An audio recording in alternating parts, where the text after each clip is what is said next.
Notice your pain. See My pain. blue. It runs deep. Share it with Yo, me. third eye thing, yeah, you know where the realest from. It's the Mad Dog Killer Son. Yo, Mad Dog Killer Son, yo, a lot of times, you know what I'm saying, we take for granted that people just know what the fuck's going on, they know what shit stand for and all of that, you know what I mean?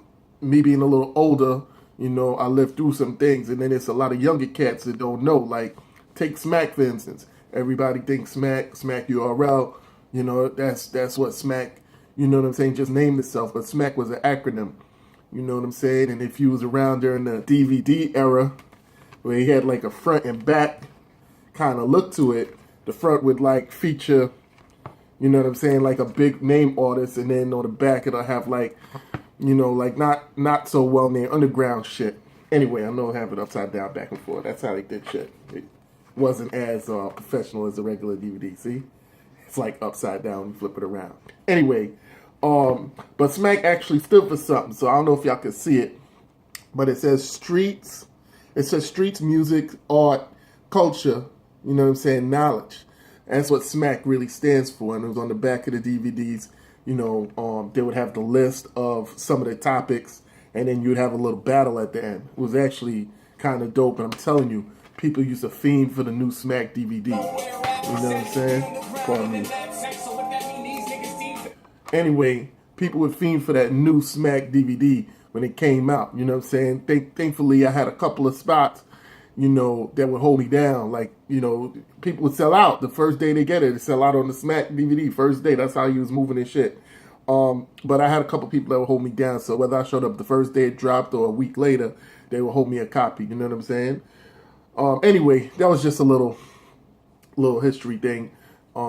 Let's jump into this recap. First of all, I think Real Deal is a dope battle rapper. I think, you know, the way I learned a lot from Real Deal. I had a couple of interviews with him, and he's a technician when it comes to rapping and battle rap and putting bars together. And I learned a lot from, you know, the way how he constructs around, listens to other battle rappers, you know, how he, you know, evaluates talent. I think him being a part of that mob is, you really don't understand the importance of having a guy like that on your team. Anyway, and KaBoom, I wanted to do this battle. I know it may not get a lot of views because it's not going to be a highly sought after, you know, battle. Okay. And it's Crack Liberty Bell Battle League. You know what I'm saying? Crack Liberty Bell Battle. Shout out to y'all. Crack Liberty Bell also had the Reed Dallas Rosenberg. And I've been thinking about this Philly movement. Everybody talking Philly movement. Angry fan talking about Philly movement. Philly. Yo, to be honest with you, I don't really see the Philly movement. This is why I wanted to do the recap. I don't really, you know who's really pushing the Philly movement? I got to give it Reed Dallas. I think he's the only one that's really standing the test of time. Now, that doesn't mean that Philly doesn't have battle rappers. They do. They have Rosenberg. I don't know if you want to count Bill Collector. They got a couple dudes. You know, I don't know. I think this guy Hands or Big Hands or whatever. But when I think battle rap and, Tech Nine, you know, he's like trying to come back. But when I think Philly battle rap, I think Reed Dallas. Still, I think Reed Dallas. I thought Bill Collector was going to make a move. He kind of like in and out. And I do like Rosenberg. I do. I mean, I know he had a couple chokes here and there, but I do like Rosenberg. But I still think Reed Dallas. Anyway, let's jump right into this. This was a good battle. I think both battlers' first rounds was their best round, to be honest with you. KaBoom started out first, and he kind of like stumbled. First, he acted like he was choking at the beginning. You know what I'm saying? You know, like saying that he's not Cicero. And then he did a couple of decent name flips. But then he stumbled a couple of times. I deal with real shit every day. I'm talking real murders every night. My life real drill.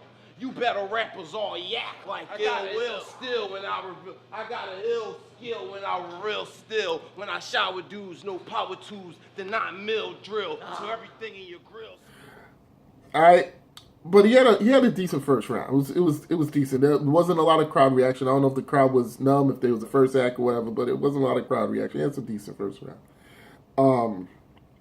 Real Deal's first round was solid. Real Deal's first round was pretty good. He rebutted the Cicero choking thing right off rip. He had a nice Barkley scheme with the Suns and Barkley. He had that GMC pull up in the bed ball, fire. And then he had the, boom like it's men in '93. I gave Deal the first round. You little hoe. Bet you stand there and not say a goddamn thing.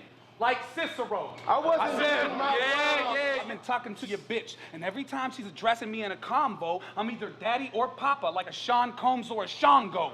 She ain't playing D&D with me. She knows I got pulled in a bed like a GMC Jimmy. But second round, I think it was a light round for both dudes, but I actually liked some of Boom's haymakers. He had that come land on the car with the tools I got. You find Deal on the windshield like a used car lot. I said, all right, that was kind of hot. Make them land on the car from the tools I got. You see Dill on a windshield like a used car lot. And then he had the hand-to-hand deal. You know what I'm saying? I said I slapped the shit out you because I love that action. I hand-to-hand deal like a drug transaction. I thought his second round was a dope round for KaBoom. It was a couple of dry spots in there, but he had a couple nice haymakers.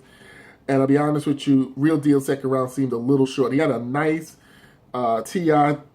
Tiny scheme. He also had a Yukon scheme in there.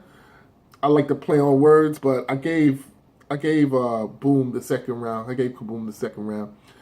Third round was a tough one.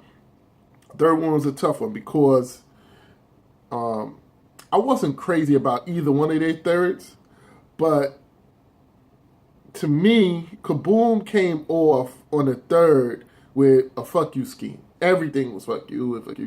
It was like a minute long, maybe a minute and a half long. Everything was fuck you about a lot of dissonant.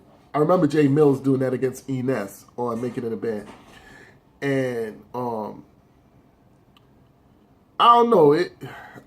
It was to me it was like a bite off of a style. Maybe they did that back in the day where there was just almost like playing the dozens where you just said F you to everything. I think I seen it one other person did it after Mills, but it wasn't creative enough. So I didn't like that. I took points away from that. But then he got real disrespectful. Started talking about Real Deal's dead family and in the cemetery and how his dead sister, hoo-ha smells and all this. I was like, yo, I think there was some, I don't know if it was going too far. I think Real Deal's sister did pass, but it was disrespectful stuff. So he got a point back for the disrespect. I don't know, it was crazy.